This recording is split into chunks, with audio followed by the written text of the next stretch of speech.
With me today is a very special guest, Heather Hawks. She works at the national, actually, I didn't ask you, are you at the national campus, Heather, for USTA? I was, and due to remote work, I have transitioned to sunny San Diego. So I'm working from Southern California now.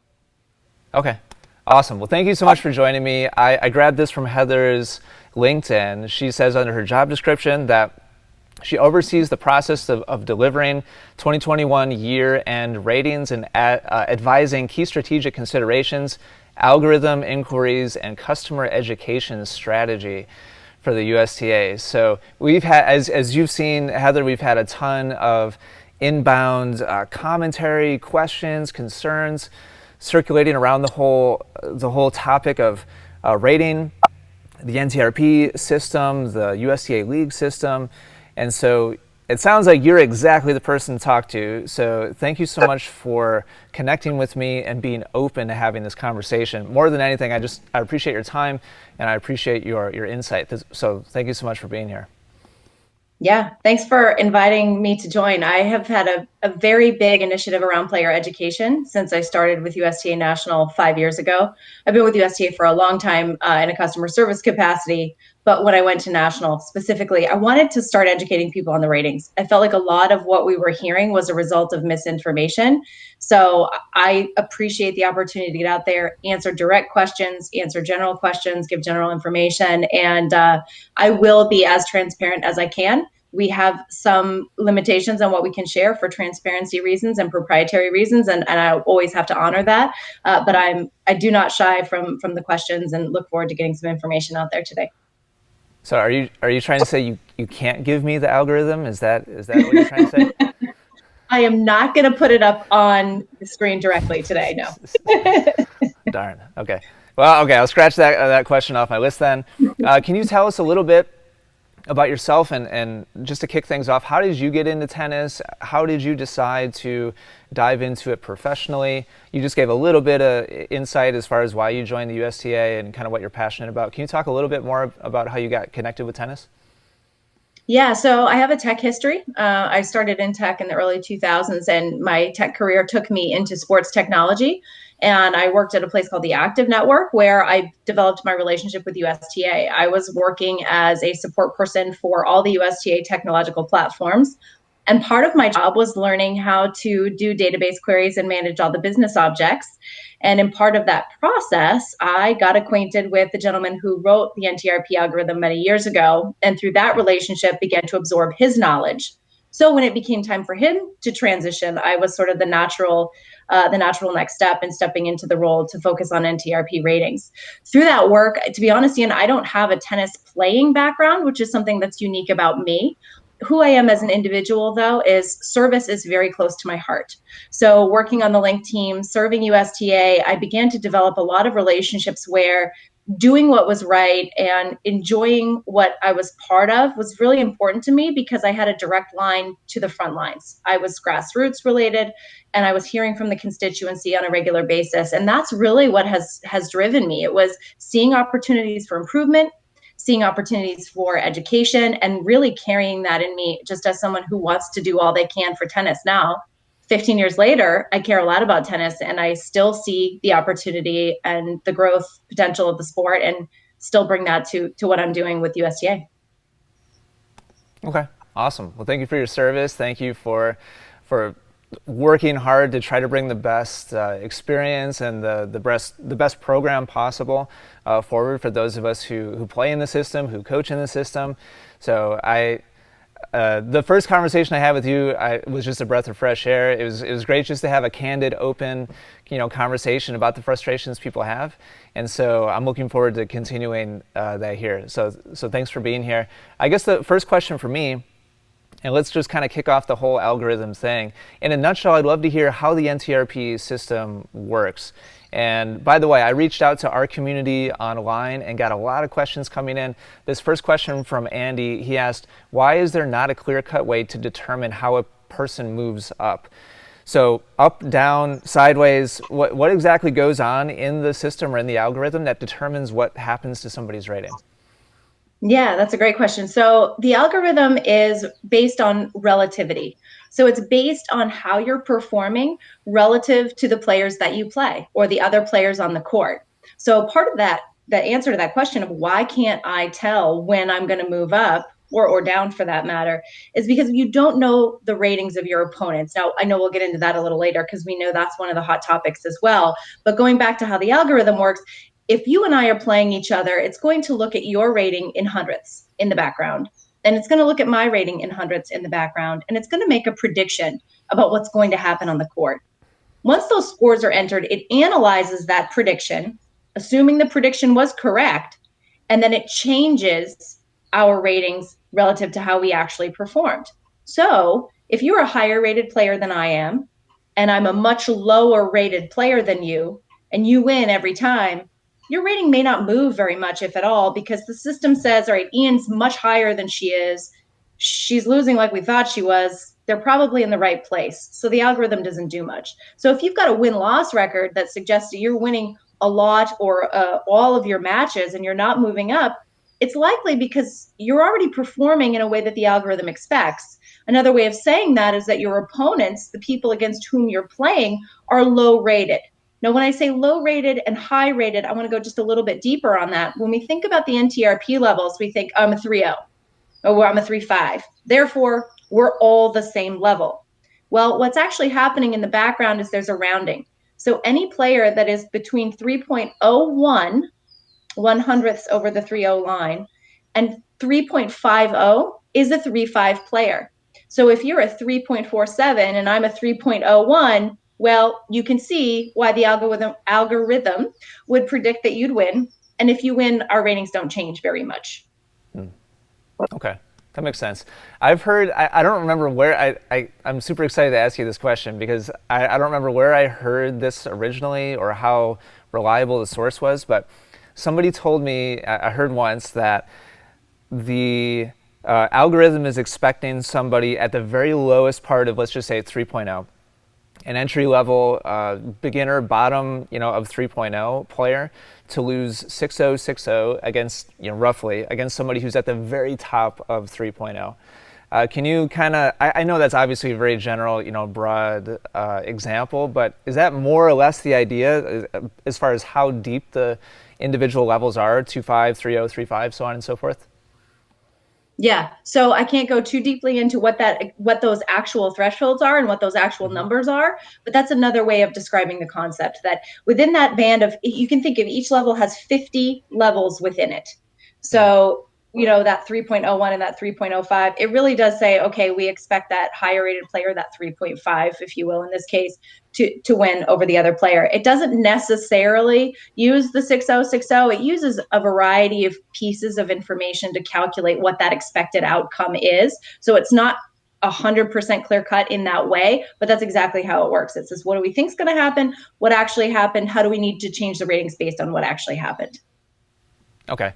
So I guess without getting into, specifics, is it fair to say that there's a big jump from the bottom of any given 0.5 level to the top of any given 0.5, increment? I would say yes, absolutely, in skill for sure. And so one of the things that we think about, because the league it's a recreational competitive program, which is a little bit of a funny combination of words. But I think one of the things that happens for our more competitive league players who really want to advance and they want every match to be a difficult match because that's the kind of tennis they enjoy, they sort of feel like, well, the NTRP is letting me down because I'm a 4.5, I'm playing another 4.5.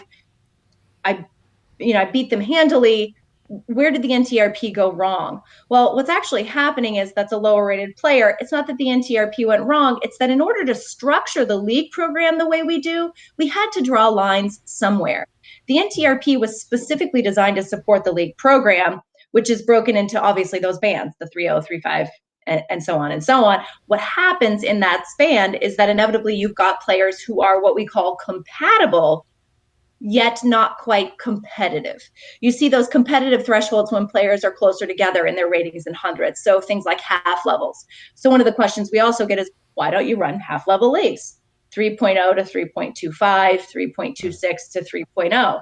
Some areas of the country actually do because they have the volume of players, they have the location infrastructure, and they have the administrative infrastructure to double their leagues and run twice as many leagues because they've got enough players and enough places to do so. Thinking about that from a national scale, there are a lot of areas of the country where they have a hard enough time putting teams together. That structure just doesn't work. So we leave that optional to the region. Okay, that makes sense. All right, cool. Thanks for the context there. I want to dive into the hundredths of a rating level measurement and why that's not public. That's probably the number one thing that came up in the questions we received over and over again. But before we dive into that, I'd love to hear you talk a little bit about the dynamic of doubles. We also had quite a few questions about that. Carrie Stewart wrote in and asked, I'd like to understand how doubles impacts ratings when I constantly play with different partners. So how in the world does the algorithm figure this out when maybe you're playing with a partner who's on a hundredth scale, a little bit lower than you, even though you're both 3.5s, and then your opponents have their own, dynamics, and exactly they fall into a little bit different spot, higher or lower. How does that work, and how should players think about moving up or moving down if they play mostly doubles? Yeah, that's a great question. So NTRP, again, being specifically designed for the league program, combines singles and doubles ratings. A lot of rating systems don't. They have a unique singles and a unique doubles. So I want to call attention to that because when the algorithm was developed, it had the league program in mind. And it said, okay, you've got players who are playing singles. We have a lot of doubles play. That's a lot of our league program. So we have to figure out how we're going to calculate effectively as an individual that is playing doubles. So I can't really tell you too much because it's very proprietary because it's not obvious math. Some of this is kind of, you could reverse guess how some of this algorithm works if you know anything about ELO algorithms, right? Doubles, not so much. There's a lot of nuance in here. What I will say is that there are specific calculations for each individual match. So whether you play with the same partner often, or if you're playing with a different partner each time, the algorithm looks at you as an individual and it looks at your partner as an individual and it looks at you as a partnership going into a match. And conversely, it looks at your opponents as a partnership and as individuals going into a match. It calculates the findings and then it kind of works backwards out to say, okay, how do we take what we knew going into the match to the changes we're going to make coming out of the match? So if you're changing partners or you're consistent with who you play, it does not matter. The algorithm still calculates the same way, and it gives you some distinctive autonomy with regard to how it's calculating that rating. I know some of you want more than that, and unfortunately, that is where I have to stop. But it does have that built in, and it also does have some intelligence around, if there's an egregious win or a big surprise, and the partners are very far apart, there's intelligence around that too. I mean, I get that question a lot, right? Am I being punished or am I being dragged down? It prevents against that algorithmically. That's super interesting. I've heard it stated by a lot of league players and I think captains as well that generally speaking, if you play doubles, because of the dynamic nature of you and your partner. And that's thanks for that insight. Interesting to hear that the algorithm is kind of computing like almost like a third, entity of the two of you together, and then your opponents and all that kind of complexity. I've heard it said that broadly speaking, doubles it's harder to make big moves in rating, whereas singles it's a little bit more clean cut and kind of 1-to-1, and so it's easier to move up or down in either direction when you're a singles player. Is that accurate? Not in terms of the algorithm. So the results are all weighted the same. You don't get a different weight on a doubles result than you do on a singles result. However, sometimes if you're just playing singles, it does appear that it has a greater impact on your rating. That has more to do with how lineups are set. I also think it's because for you as an individual watching what happened on the court and watching your rating, it's just more obvious because you're not trying to figure out all the things that were taking place on the court and how the algorithm was navigating those nuances. So I think there's a psychological factor where it feels more evident because it's more simple to deduce. Okay. I'm just curious, just as a personal question, how long ago was the algorithm? I feel like we're talking about like a person, like an AI or something. How long ago was it first created, and has it been like updated? And I'm assuming there's probably been adjustments and changes to it. What is maybe you can't even talk about it, but I'm just curious about the history of it. Yeah, it was developed almost 40 years ago now. So thinking about that, it's been around for a very long time. And again, developed by a group of tennis pros who really cared a lot about the league program and knew how much players wanted that level-based play and said, hey, we can give them a number to do this. Over time, yes, it has been rewritten a few times because of technology, simple technology. It used to take place on multiple computers all around the country. A lot of it was verifier based, and you got your rating at a verifier camp and rating clinics and things like that. And now it's all computerized.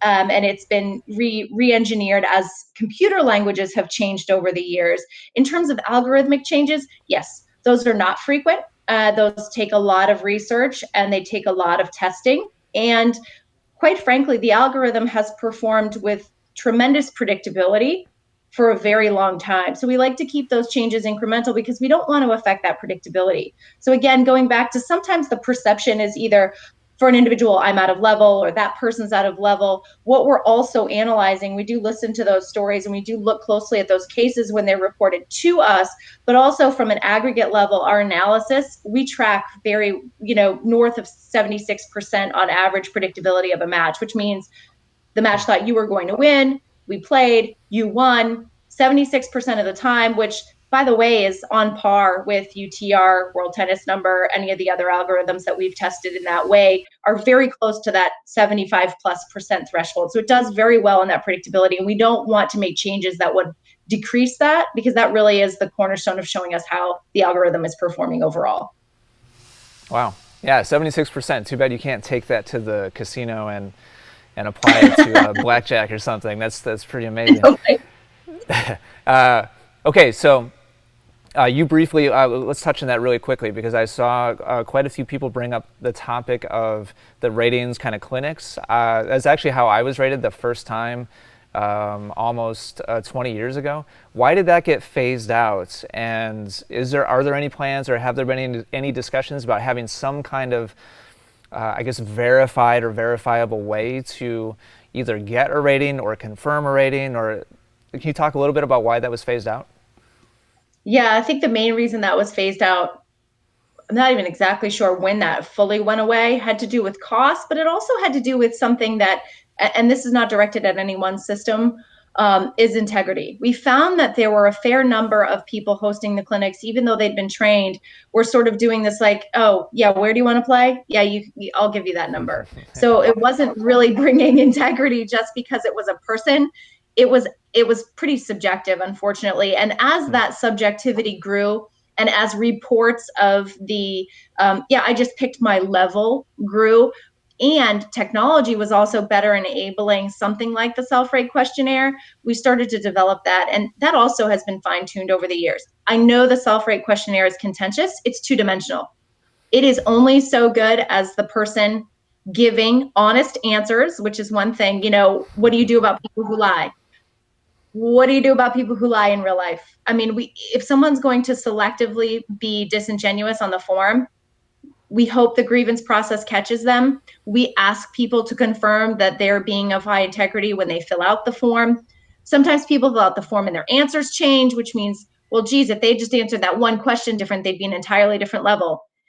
Yes, unfortunately, that happens because it is a form, and they were honest at the time that something changed. Now they should be another level, and we have to deal with those ad hoc, because that at scale is faster and more accurate than the manual clinics. Now, to go backwards, if we said we want to re-implement manual clinics because people have an appetite for it again, we would have to now build out an infrastructure that trains the pros that would run those clinics, or the community liaisons, whoever would run those clinics, right? We would have to now reverse train everybody and get that awareness level on how the NTRP works and how to effectively assign levels back up there, which would be a huge expense because that's not in place today.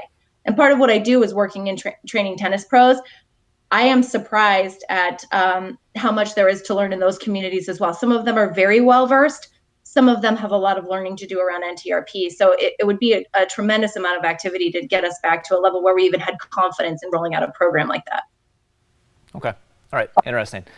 So I'd love to dive into that topic of disingenuous form filler outers. I think that's a big topic. But first, let's circle back around to that hundredth of points, rating. Why? What's the rationale? What's the reasoning behind? I totally understand that the USTA has a huge job in trying to categorize players for the purpose of league play, but why not tell us what our full rating is? Why cap it at 3.0 or 3.5, so on and so forth? Yeah, that's a great question. And the answer is really, really rich because there's a lot to this. And we have a lot of conversations around the digital engagement opportunity and how can we serve players. If you think about it from a service perspective, we say, well, just give them their rating. That's easy, right? But what happens is this whole concept of human behavior. And what we know about human behavior when it comes to data in numbers is that it tends to make more extreme or exaggerate any human behavior relative to that number. So the reason I share that is because as soon as players start to see their ratings in hundreds, and we've seen this with tennis record, even though those are not NTRP ratings, that's not our algorithm, it's not the correct data included in the calculation, players feel that it's their rating. So they start interacting with it as if it is a rating in hundreds that they're receiving daily. And what we see is rather a shift from the game of tennis to a shift of the management of the rating. So there's a few things in here that I want to address. One of them is team structure. If you're a captain and you've structured your team and you believe this is the team that you want to have, how have you done that? You've done that through knowing players, through networking, through your friendships, through your relationships, through recommendations or recruiting. You've really done your best to put together a team. And correspondingly, you do your best to put together a lineup based on who you know, who's playing, who's on the court. That's really the job of a captain, right? What we see happen where captains use the ratings instead is that players get left out. The tone and the tenor of how things are being put together and approached falls apart. You're not thinking about, okay, skill wise, maybe you're a good match, but intellect wise, you've got some stuff on the court that's going to be a good match for this player. And that really starts to go away, and the obsession becomes more about the rating. The other thing that happens is because the ratings are calculated every day after each match, they go up and down. They change.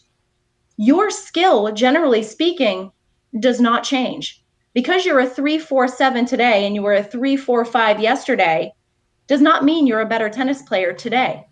It means you Oh, had an outcome of a match yesterday, right? Do you see where I'm going with this? So yeah. what happens?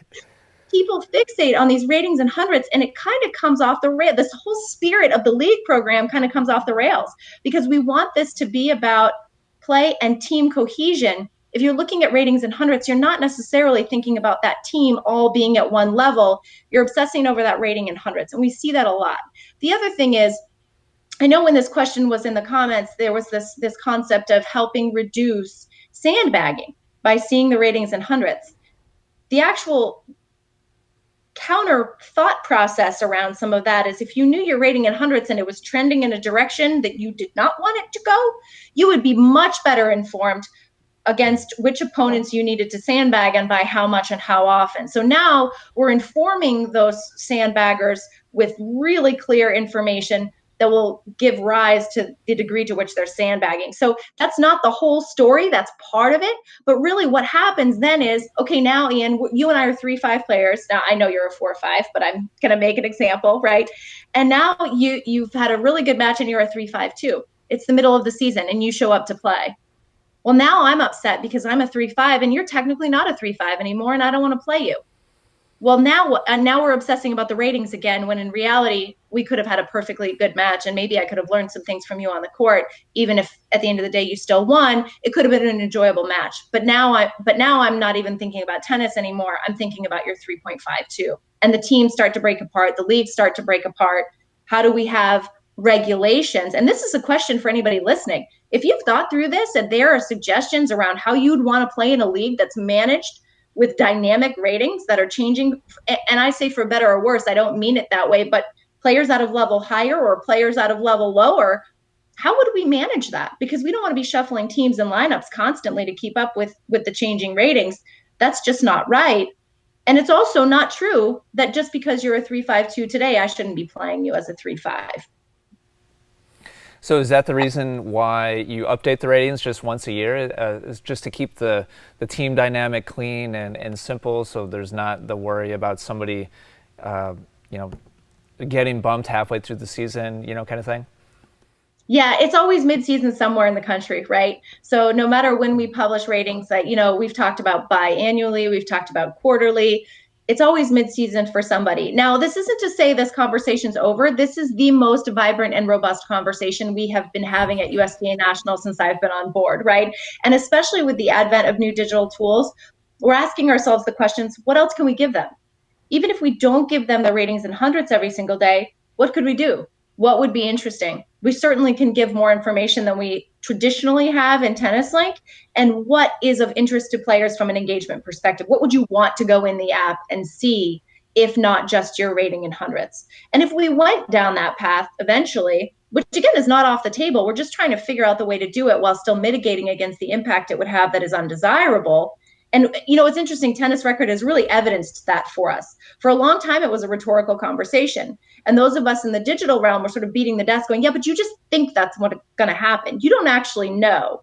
And we were big proponents for exposing the rating. A few years into tennis record, we've seen an increase in sandbagging. We've seen an increase in how the recruiting is handled. We've seen an increase in using ratings for lineups for having poor experiences. We've seen an increase in players obsessing about their rating and submitting appeals when really all they're doing is chasing a third-party website and a number, but it's been a huge distraction. And so that has really proven almost an R&D project for us to look at and say, oh boy, people like me, because I was a strong proponent for displaying the ratings in hundreds for a long time, in looking at what we were seeing in response to tennis record and looking at the data, it became very unsettling very quickly when we saw some of the negative side effects. So again, not to say we wouldn't, we're really trying to figure out the way to do it without damaging the integrity of the play experience in the league program. I've heard about tennis record. I haven't looked at it, and frankly, I don't want to, give it more, publicity than we need to. But are you saying that it's not at all based on the data that you guys have, and they're more or less kind of guesstimating what's going on behind the scenes? Yeah, so I think that they have attempted to reverse engineer the algorithm, and it produces a rating that looks like NTRP. So it gives the illusion that it's close, especially because it's in hundreds. So people think, well, even if it's not correct 100%, at least it's close. And I think they do scrape our data from the website, but what they don't know is all the rules that we utilize in the background to determine which matches are included, which aren't. Player profiles are really important. We have a lot of traveling players. Well, now are there two Ians in the system because they've scraped you from two different locations while you played where you were traveling or you were seasonally located, whereas USTA knows that's still you, and we're able to keep that rating and all that data that applies to you intact. So there's a lot of different pieces in there. My point is they don't have our algorithm. They don't know which data to use or not use or include or exclude, and we're not affiliated with them. So for players that go to the site, enjoy looking at that number, continue to do that. Just know that they're not USTA affiliated, and they're not. We continue to study as well their closeness and their average accuracy, and they're not there. They're not anywhere near accurate. I'd love the psychology behind knowing versus not knowing down to the hundredths is really fascinating to me. And I'd love to hear more about why your opinion changed. You said briefly that you used to be a big proponent of just showing the full dynamic rating, and that shifted at some point. How are you so confident that letting it all be open and then the public would actually be a net negative?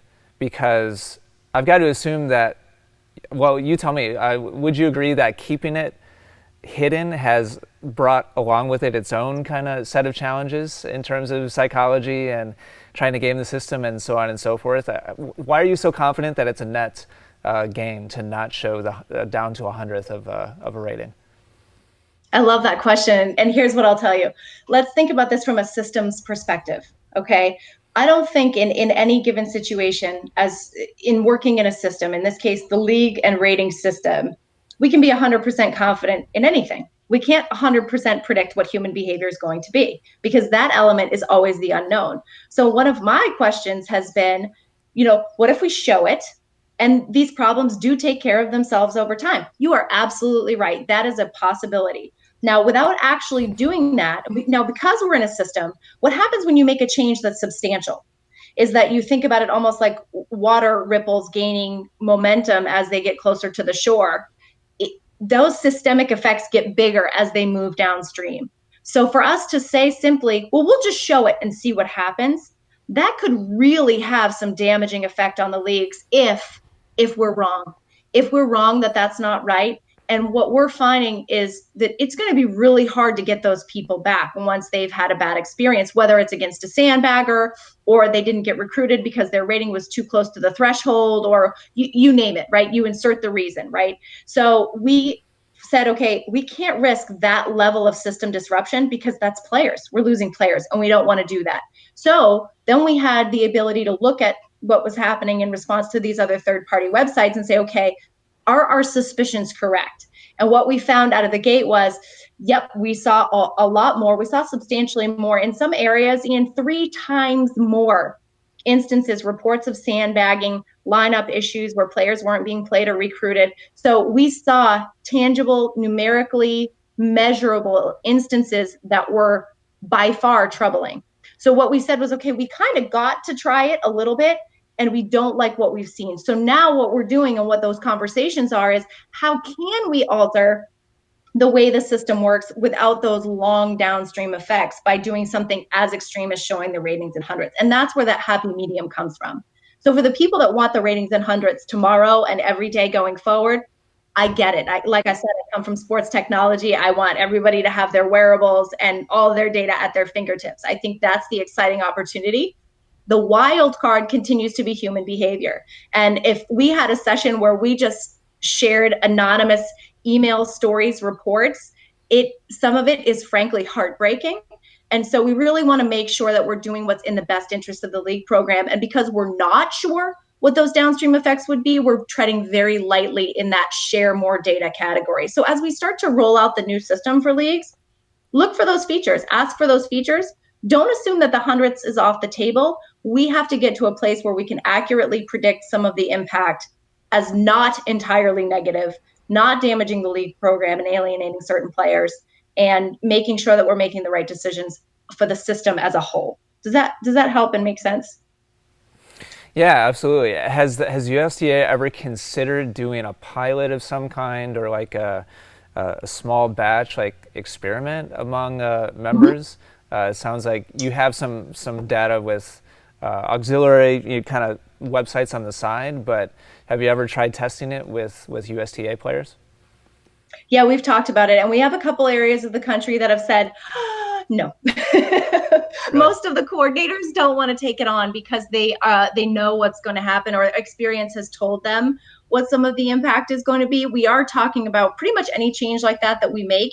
We are talking about running pilots. We are trying to get areas to say, okay, if we did in the new system, if we were to display, would you want to take that pilot on? So it is, again, it's not off the table. But here's the other thing that's really interesting. I've been traveling for the last 5 years. I've been educating players across the country. I can tell you in certain areas, sandbagging and lineup stacking is off the charts. I've had players say to my face, I like cheating, I like sandbagging, and who are you to tell me that this is not how to play tennis, right? It's a cultural thing. And they do not like when I talk about playing in, high integrity, and you're not playing tennis anymore if that's what you're doing. You're playing a game, but it's not tennis. And so, let's accept that. Versus other areas of the country where they don't even know what the term sandbagging or tanking means. And they're saying, what do you mean? We don't really have, that's not really a problem here. Well, the fact that it's geographically, culturally nuanced also really plays into that. Because I can tell you, and I won't That's label areas of the country, but there would be parts of the country that would be just fine. And there would be parts of the country where the leagues would go very sideways very quickly. So wow. there's an important element there as well. That's fascinating. So you probably have like a color coded map of the U.S. on your wall, right? That shows like the hot spots. You don't have to answer that. No. I know what they are, and like I said, I went personally. Like I went in person and met. I mean, I've had rooms of 300 players. where I've spoken to them directly so that they can see that this really is about information and trying to do what's best for the league program and shoot their slings and arrows. And I can tell you that every single one is really, really unique in the local culture around the leagues. Wow. I wouldn't have guessed that. That's fascinating information. And I'm gonna, for the rest of my career, I'm gonna be trying to guess what the hot spots are. So to play kind of devil's advocate a little, well, not devil's advocate. That's not the right way of saying it. So the USTA has chosen a particular path to give a particular amount of information to each player about their rating, and I think obviously the USTA has decided to do that because they feel there's a lot of positives, a lot of pros to taking that path, mostly having to do with psychology and gaming the system and so on and so forth. And there's pros and cons in both directions, I'm sure. The cons for the path that the USTA has chosen seems to be, to me, and I'm sure you know this much more than me, so feel free to correct me if I'm off base here, but it seems to me that the downside of hiding down to the 100th is that players have a lot of skepticism about the USTA. There's a lot of cynicism and mistrust. So I guess my question for you is, do you agree with that? And if so, how is the USTA trying to combat that to create more trust in the system among players? Yeah, I think that's a great question. And I think it's really fair. I think it's a very fair statement that it can facilitate this distrust. And I think if we look back 40 years or almost 40 years, as long as the system has been in place, there was a lot of philosophy around do not inform, limit how much you inform. So if we think about this from a legacy perspective, we really are still in this place, just coming out of this place where we're saying we want to be as transparent as we can. We want to give more information. We want to give you more details. Will that help with that skepticism over time is a big fat question mark, right? And I think for me, where I come to this, and this is a huge philosophical exercise, and I would love to have more people on board to have this activity, is there's this concept, I don't know if you're familiar with the philosopher Mark Manson, but there's this concept of choose your problems, right? No matter what you do, you're going to have problems, right? And no matter what you try to implement, you're going to upset people. So, okay, well, let's choose our problems. What are the problems we have today? We have distrust, we have skepticism, we have a lot of DQ, we don't have a lot of DQs, we have a lot of energy around a very, very small percent of players that DQ. So it's less than 1% of players that receive a DQ, but the amount of emotional and administrative overload for those players really high, right? So we've even said, okay, that's a system example. Let's choose our problems. Let's get rid of DQs because that's a set of problems that we don't want to have. Well, the problems that we're then choosing in exchange for that, having out of level players that decimate leagues, was not a problem we wanted to choose. So when it comes to disclosing the ratings in hundreds, I really want to know what problems do we want to choose? So I think that sorry, I was having a technical issue. I had to fix it. I think that we need to ask ourselves, what is the weight of this problem? How big is this problem? And sometimes we can't always answer that with a number, because I'll tell you, we have some people who send email after email, complaint after complaint, and then you look and they're registered in 9 leagues and they've played 47 matches. And it's like, well, you obviously like the program because you keep playing. So there's a little bit of context that's required in there, that this is not just a flat numbers game in unpacking this philosophically. This is a really complicated debate. That's where I look to the players and go, okay, I want to hear from all of you. I want to hear from more of you. I want to hear from people like you, Ian, who are saying, I don't know, man, I think you've got an archaic approach. And I think it's resulting in an energy of distrust that's really hard to combat and isn't resonating at large based on, what I'm hearing from you and your perspective. I'm hearing that. I see that too. And I see the other very dirty side of simply disclosing ratings in hundreds. So I want to keep going into the center of the debate where those two lines cross and go, what are our opportunities and how can we do them without risking the program? Good. Appreciate that answer. Thanks for your perspective. And I totally appreciate the sentiment that no matter what path you take, you're going to have challenges. You're going to have problems. It's something that forever in my career in tennis, I've always said, like, sure, you might not like the way the system is working, but I don't have a better solution. I can only imagine trying to juggle all those things and come up with obviously there's no scenario under the sun where everybody's going to be happy. So yeah, I don't envy you guys at all trying to come to work every day and try to fix those nuanced problems. I respect you guys a lot for trying to tackle it because it's a massive, massive thing. I'd love to circle back around to the whole sandbagging thing, but first, I'd like to talk about UTR a little bit. As far as I'm aware, I'm not super familiar with UTR, but I'm pretty sure they show ratings to a hundredth of a rating. If that's true, why do you think they do that when you guys have taken such a different path?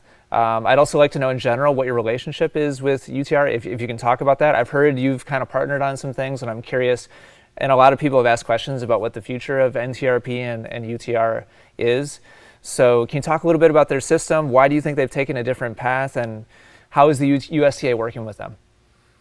Yeah. So we have an ongoing conversation with UTR. We're always sort of looking at what are our respective goals and objectives and how do those align organizationally. We've been at the table with them as long as I've been at national, talking consistently about what does it mean to be in a relationship and how can we support each other. We certainly see the tennis market as being a huge space. UTR is unique because they have a product actually similar to NTRP. It's very carefully architected to serve a particular constituency. Now, forget where they're at right now because UTR has become a technology company. They offer event formats, they offer registration systems, technology platforms, widgets, player tools. They're sort of in a different camp now. But if we roll back just a few years, they were essentially a rating system. And when they started, they really found their niche in high performance junior and college recruiting. That was really where the affinity for UTR was. Now, what's interesting is they had to display, or didn't have to, but they chose to display their ratings in hundreds because that constituency wanted to see it. I can't recruit on a 3035 basis.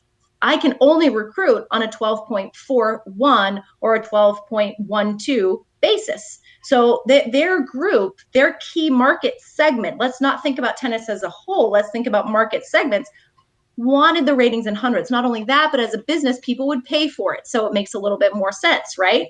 So no problem. They're going to show their ratings in hundreds. Now, UTR, the higher you are, let's think about human behavior and the value or the reward for a minute. The reward in the UTR system is having a higher rating because you are now more valuable to recruiters. You have a better chance of being seen. You can, depending on the event, maybe you get a better spot in the event. You get more visibility. You want to, the higher your UTR, the better is my point, right? So the rating in hundreds made sense because that was what the culture was aligning around. And also you wanted your rating to go up. UTR is still subject to human behavior issues. You have players ducking matches because they're afraid their rating won't go up or won't be retained if they play a certain opponent. So it's actually the opposite of the problem, is that they're protecting their ratings either by, and again, very clear, this is not an indictment on UTR.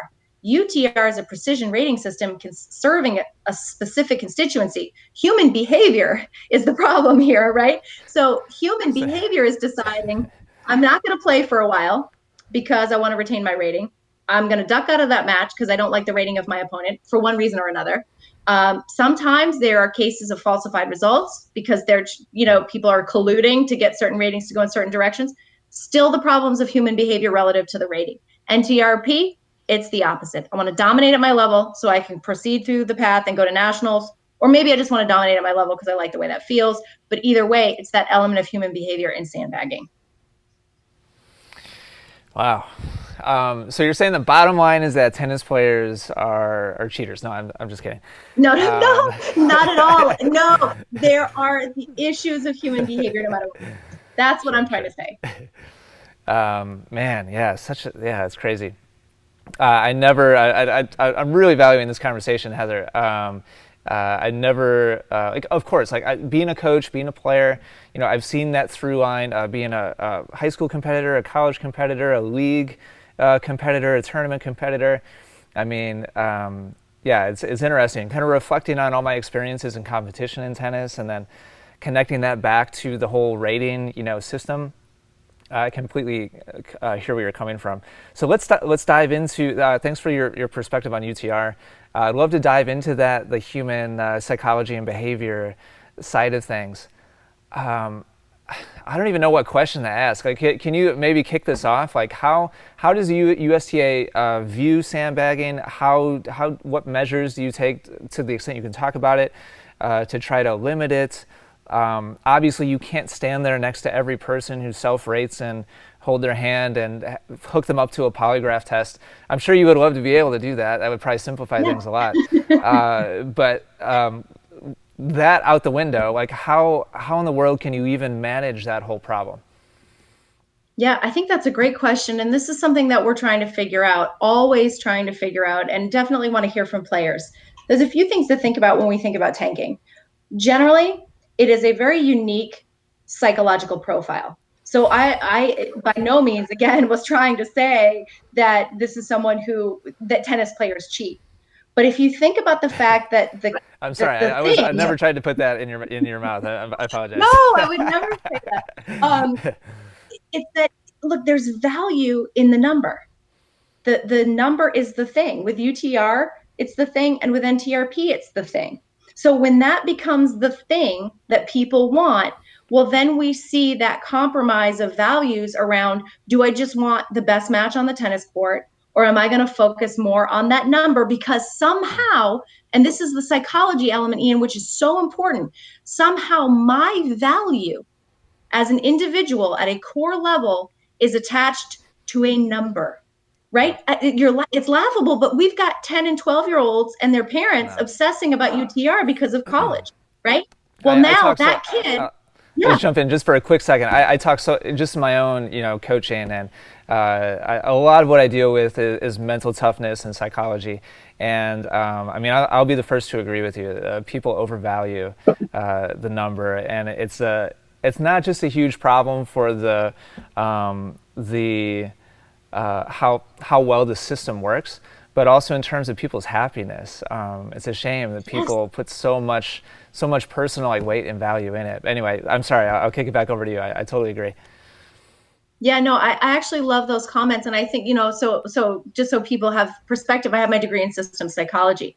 So it was actually a really interesting fit because I started to study dissertations on ratings and how players interacted with the ratings, because I found it very interesting to have these cases. And I think we are in a situation where, when that's the case, when someone's self-value is tied in part to a number, it's for a reason. It's either because they're in a context that's overvaluing that part of them or a material part of them, but also because for a lot of us, it's tied to belonging.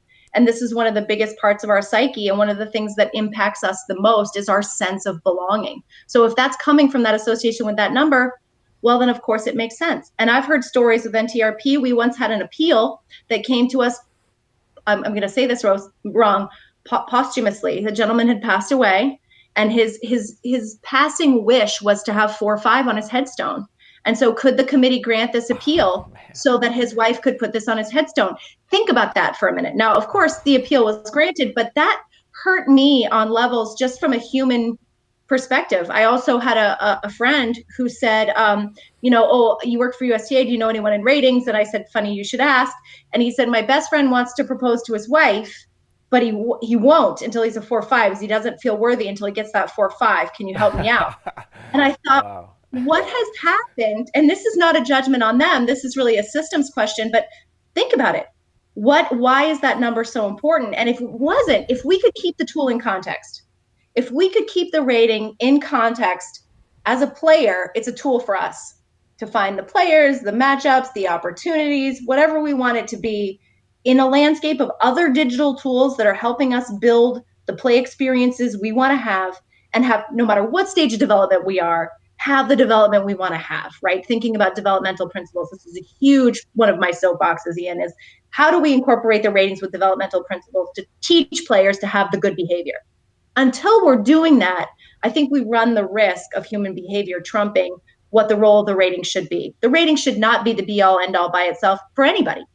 It should be a tool in context, whether it's in the context of understanding a player's skill for recruiting purposes, or if it's for understanding our dictation of the kind of tennis that we want to play and how we want to play it. But I think without the appropriate digital context and the education and the initiatives to support it, using the right data, all those things, I think we're at a juxtaposition and risking that what I'll call bad behavior when it comes to the ratings. So I guess on one hand, we have the characters who you kind of very briefly described earlier when you talked about people that would just to your face say that I just like playing that game of trying to work the system and just win as much as possible. Or maybe it's somebody who's trying to rig the system to try to win a national championship or whatever. What's your comment and what are your thoughts on maybe a smaller market like where I am in Milwaukee, where if I want to play league tennis and I'm a 5-0 player, there's virtually no opportunity to do that. I've heard a lot of stories about that, and I guess if we want to have a little more belief in the human condition, maybe we would say that's a majority of people who are sandbagging and saying or trying to manipulate their records, trying to throw games, so on and so forth, so they can stay at a certain level. What's the solution to that situation where we have a player in a particular market that, if they do get bumped up, just doesn't have a whole lot of options for participation? Yeah, that's a great question. And that's also something we talk about because it really does depend on where you are, right? It depends on your gender, and it depends on your skill, and it depends on your location because some areas of the country don't have problems generating 5-0 leagues. I would not want that to be a good reason to try to tank your rating. What I would like, and this is something we are talking about actively, is what are some more flexible structures that would allow. I mean, we used to have the plus leagues; those have been eliminated. I can't speak to that. I wasn't part of that process because I am specific to the ratings, not the league program itself. But something like that says, okay, wait, what can we do for these players that have been displaced by their level, whether they're lower or higher than the leagues that are being offered in their area? It's not an easy answer because and again, it comes back to this is not just a numbers game. It doesn't take, if a one player is way out of level, it does not affect just one player. It affects everybody against whom that player plays, which can really disrupt the feeling of being in a particular league. And then you also have people who recruit out of level on purpose. That's a different level of integrity compromise. And they can really disrupt it. They can disrupt a whole region. I mean, we've seen leagues fall off because of that. And in terms of controlling it, well, we've got the grievance process. But beyond that, handling tanking is really difficult. Because if I have a negative experience with you on the court and I call and report you as tanking, and you have consequences, but in fact, you did nothing to actually tank that match. You were just playing your best and I was just irritated. Well, that's not fair.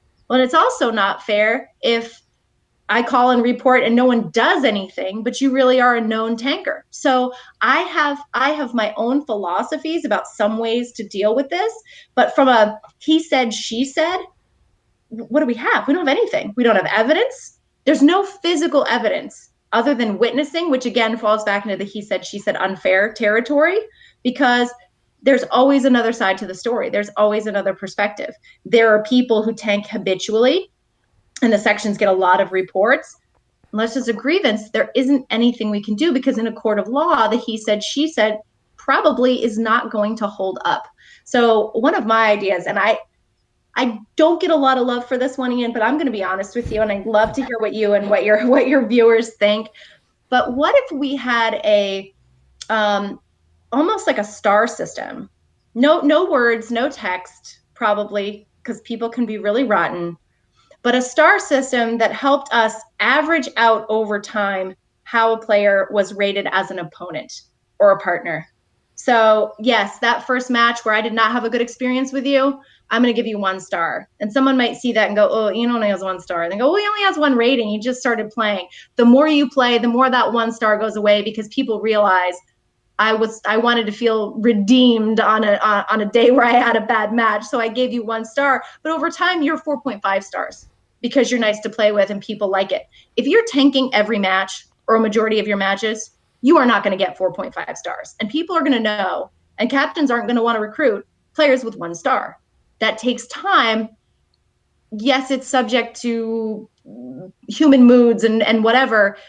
Self-policing is the only way I can think to do it, because to try to do it from a governance perspective really feels quite challenging. Oh, for sure. Yeah, to have some kind of USTA official or somebody showing up to watch every player obviously isn't practical. Honestly, my knee-jerk reaction is I think that's fantastic. I mean, it makes me think of like Uber, right? Or Right. like or like Airbnb. When I go look for a place for my family, and I just stay on Airbnb, ratings are a big part of it. I want to make sure that what I'm getting is as advertised. So I don't. To me, that makes a lot of sense. Yeah, good, good. I'm glad to hear that, and I hope people comment on it. And because we are rebuilding Tennis Link. It's a longer process. We're taking our time, but that's one of the things that I've had an opportunity. I brought it up again. I said, let's see what happens if we implement some peer tools here around the tanking, because otherwise it's going to be this endless loop of he said, she said, and there's not a mathematical way. That's a question we get. Why don't you throw out the tanked matches? Well, because there's no mathematical definition of a tanked match. There's no way to say for sure that that match should be thrown out. It could be a 6-0, 6-0, but it could have been a very good match and it should be included, versus it could have been a 6-4, 6-2 and it was a tanked match and should be thrown out. So how do we know? We don't have a way to do that yet. We are continuing to analyze data where there's clear tanking involved to see if there's a way to mathematically do it. I can tell you that's not going to be a slam dunk. It'll be a gentle consideration by the algorithm at some point, someday at best. Gotcha. Last couple, we'll kind of do a lightning round of a couple questions here. I want to respect your time, Heather, and not keep you on for too long. Thank you so much for everything. Up until this point, really enjoyed the conversation a lot. Can you talk to us a little bit about the geographical differences in, let's say, a 4-0 player in the Midwest versus a 4-0 player in Texas or California? What's up with that, number one? And number two, is there any way to mitigate that? Yeah, I think that's a great question. So the algorithm is designed to help mitigate that. I think one of the reasons we have a perception of geographic disparity is think about putting together a team. And I always use Atlanta because there's such a highly densely populated area, right? And you brought up Southern California, Texas. Those are great examples where there's so many tennis players. So statistically speaking, if you're trying to put together a strong 4-5 team, you have a much larger pool from which to choose, which means you have much higher rated 4-5s to put together your high performance team. They have more local matches, more challenging play. So they're going to be collectively higher on that 4-5 scale than if you're in, exactly as you pointed out, in your area where you're just trying to get enough 4-5s to put together a team.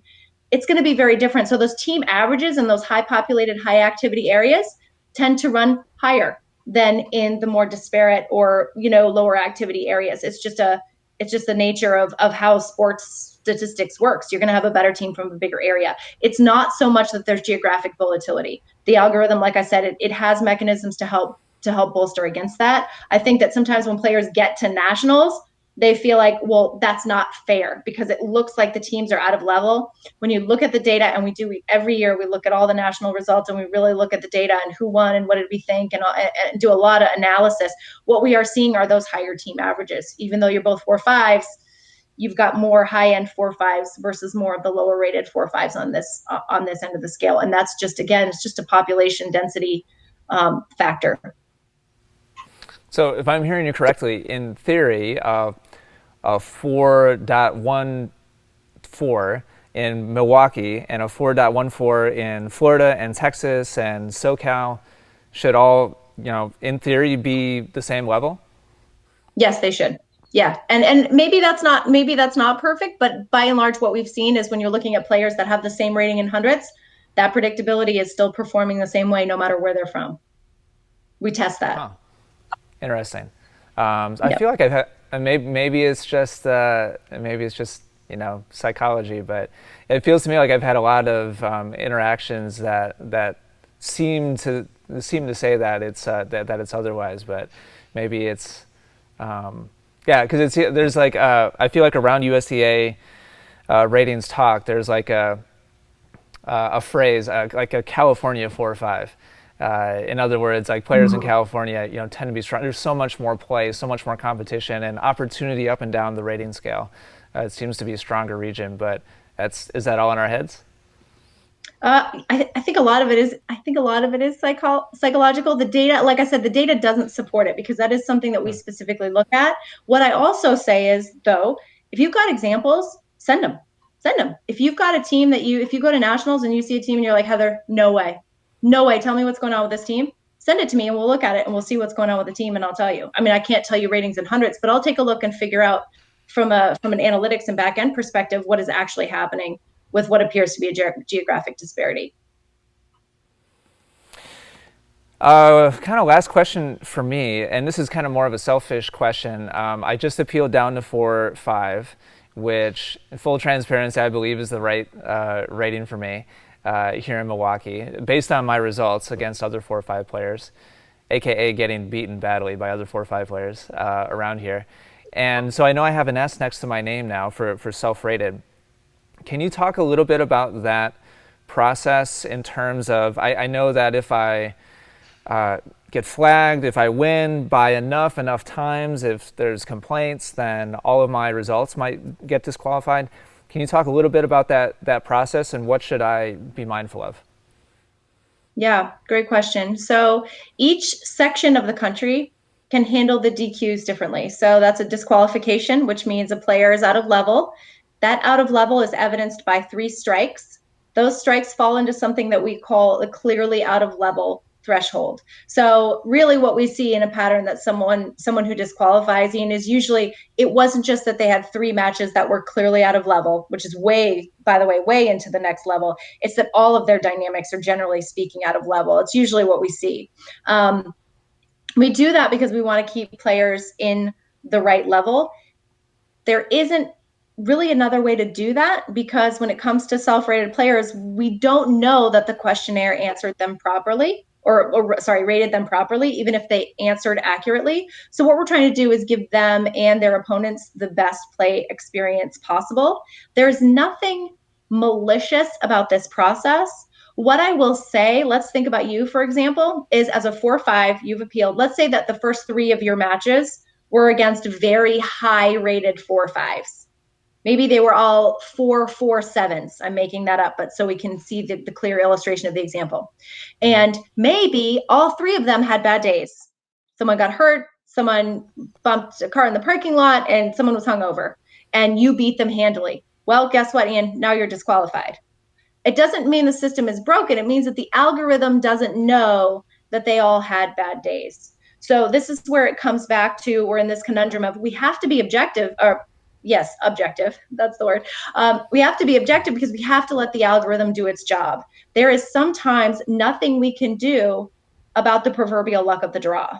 And conversely, I get reports like this all the time. Why hasn't this player DQ'd? They're clearly out of level. And I look and, well, they're playing low level rated players and winning. I mean, there's nothing in the data to suggest that they need to be put at a different level. And so that player can continue to play there until they're displaced. Now, we see it a lot in the 2-5 and 3-0 level where no one did anything intentionally wrong. They're all playing in good faith. They're learning very quickly. Those dynamics are creeping up, and now they need to play at another level. That's really where we see the meat of we are a recreational competitive program, and I just want to play for fun. We see those lines kind of blur. I think there are some players who would rather just play for fun and get some of that noise out. And I would say look for leagues, USTA leagues that support that. For those players that want that really grisly competition and you want to go to nationals, there's no other way to do it but to have a DQ process in order for that to be fair. I saw a lot of comments around limiting self-rated players and limiting how many self-rated players can be on a team. We do leave that up to the section. We do have some regulations about the number of matches they can play. Important to remember that self-rated players are what is growing the program. We want every player who comes in to believe that they have the opportunity to advance to nationals because that's what makes our program special and unique. We don't want to take that away from them simply because they're new. So we've got that juxtaposed with this DQ process that helps. Now, in terms of reversing matches, reversing some matches, reversing no matches, reversing only your strike matches, that is a section level decision. We may universalize that nationally. I am not part of the regulations conversations around that because, again, I'm centered really around the algorithm itself. So we'll see where that conversation goes. But I can tell you in areas where they do reverse, sometimes teams feel that's quite unjust and they feel that they've had some matches taken away from them that were played in good faith that they shouldn't have. And the other side of that is where they don't reverse matches. They have player team philosophies that are built specifically around how to advance a team knowing that your matches aren't going to get reversed and how to sort of architect the intentional DQs on that team to advance your team. It's very interesting. It's a very interesting practice that you've got both ends of the spectrum. Jeez, wow. All right, Heather, final two questions here. And the last one is just basically going to be to leave the floor open to you, to any messages you want to throw out there to our audience. But second to last question, what's your general overarching advice to tennis players, all the tennis players who watch this conversation, who watch this interview? What's kind of your personal advice or guidance as far as best practices for players who want to have the best experience possible within the NTRP system? Yeah, I love that question. One is try not to worry about it too much. Do you feel like you're in the right level? And if you don't, talk to your coordinator and they'll help you out. The other thing is if you have a question about your rating specifically, you have a story, reach out to your coordinator. And how did I forget my third one? And it felt so important, and I totally forgot what it was. No But keep the rating in context. Keep the rating in context. Oh, and this was the other one. Don't be afraid to reach out to a coordinator if something doesn't feel right. We hear a lot of cases where players don't want to come out because they don't want to get exposed as reporting cheating or self-rate falsification and things like that. That is part of the league program. Unfortunately, we have to rely on local report. So if you feel that you've been put in a situation where you're being bullied or call it out. But really, look, we want to make this program the best we can for you. I think sometimes it feels like we're sitting in an ivory tower and pounding the desk and enjoying making all these difficult rules and regulations. And actually, that's not the case at all. We're trying to manage an ocean of diverse human behaviors and attitudes and desires from the league program. And every coordinator I know is doing the absolute best they can. So if you have a question, please ask it. We also have leagues at USTA.com. If you want to send a question to that email, we'll get it addressed. And also send suggestions. We're always looking for ways to improve our program.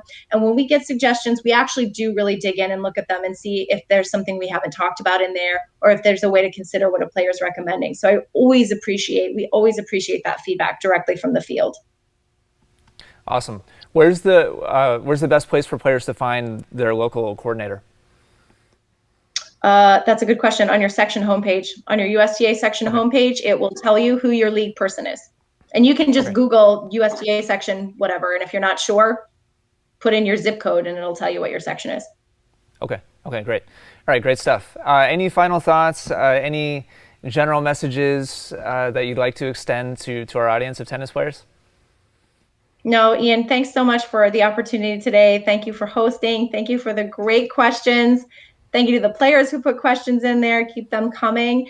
And like I said, it's an open door. We want to hear from you. Keep that feedback coming and enjoy your league play the best you can. I hope everybody's back out there this year.